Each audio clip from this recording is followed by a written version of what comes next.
Hello friends, welcome back to our channel. So आज का video होने वाला है भगवान बुद्ध और डॉक्टर जीवक के बारे में।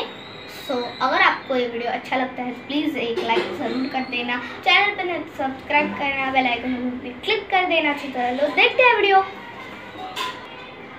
सो गाइस, ये वीडियो है मराठी में। स्टार्ट करते हैं। भगवान बुद्ध त्यांच्या भिक्खू संघासोबत जात होते तेव्हा त्यांचा आत्य भाऊ ज्या रस्त्याने भगवान बुद्ध जात होते तिथे उभा होता आणि त्यांनी भगवान बुद्धांना मारण्याची योजना बनवली आणि त्यांनी एक मोठासा दगड त्या रस्त्यावर फेकला ज्या रस्त्याने भगवान बुद्ध जात होते।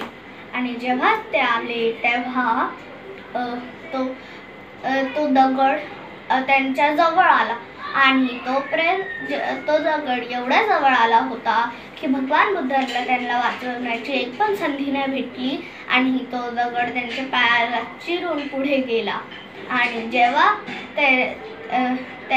तो दगड भगवान बुद्धांच्या पायाला चिरून गेला तेव्हा भगवान बुद्धांचं खूप रक्त निघालं, त्यांना खूप त्रास झाला।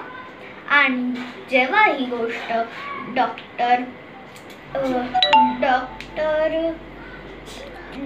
जीवकला माहिती पडली तेव्हा डॉक्टर जीवक भगवान बुद्धांची विचारपूस करायला त्यांच्याकडे गेले आणि त्यांनी बघितलं की भगवान बुद्धांच्या पायाला खूप जखम आली आहे आणि त्यांनी बोललं की मी तुम्हाला एक औषधाचा लेप लावून देतो। आणि जेव्हा डॉक्टर जीवकने भगवान बुद्धांना औषधाचा लेप लावून दिला तेव्हा भगवान बुद्धांना खूप जळलं, खूप त्रास झाला, पण जेव्हा ते लावून झालं तेव्हा त्यांना बरं वाटलं।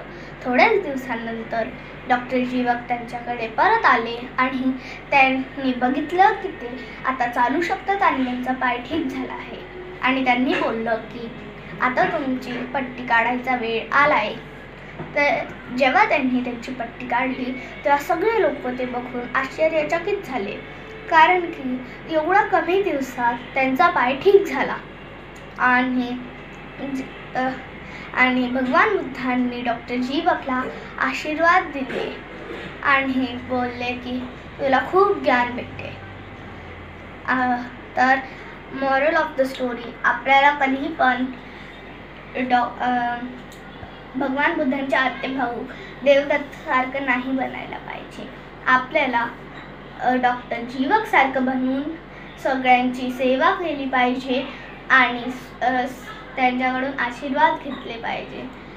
थँक्यू। जय मूल्यवासी।